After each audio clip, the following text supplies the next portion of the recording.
Chismis tayo sa mga oras na ito. Itong video na ito ng The Wrong Direction ay sinita po ito sa TikTok, mga kaibigan. Ang sabi, naku,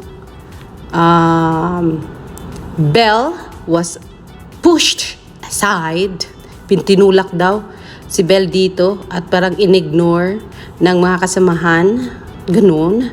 Grabe naman itong mga bashers ni Belle. Hindi ako basher, ha. Galit-galit nga nila sa akin. Pero yes, in-ignore daw si Belle dito. Chismis tayo sa mga oras na ito. Pero nakita natin ito ng parang action ni Darren. The Wrong Direction. To the back, to the back, to the back. Ay sinita po ito sa slowly. Ayan. TikTok, pero hindi naman pinush. Ang sabi, hindi naman in-ignore. In-ignore ba ni Donnie? Hindi naman in-ignore Donnie. Nilingon pa nga ng ilang beses.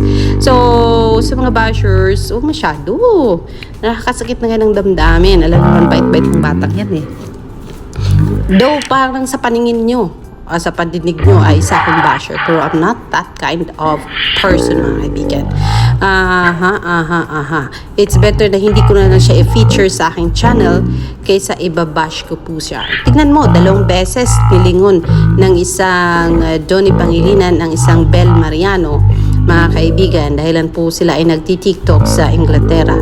And all the girls at the back, syempre, it's a wrong direction TikTok. So, dapat na talaga nasa front si Donnie, Darren, and Ruby, mga kaibigan. So, dancers like Axis PH, AC Bonifacio, and Belle Mariano, nasa background lang po sila, mga kaibigan. Because, it's the wrong direction, mga kaibigan, na mahal ng masa. Nako naman, sana ay may mga bago silang project dito sa The Wrong Direction, kasi nakakatuwa po silang 5. Edward, Donnie, Kyle, Taryn, and Robbie. They're such a cute group, mga kaibigan, na mamahalin ng masa, na sana ay, Diyos ko, mabigyan ng maraming pagkakataong makita sa TV. Ano kaya? Sitcom, yung funny lang, yung masaya lang, comedy, di ba? This is Alexander Lexter Jules. Yan po ang latest on Belle and Donnie. Magandang umaga.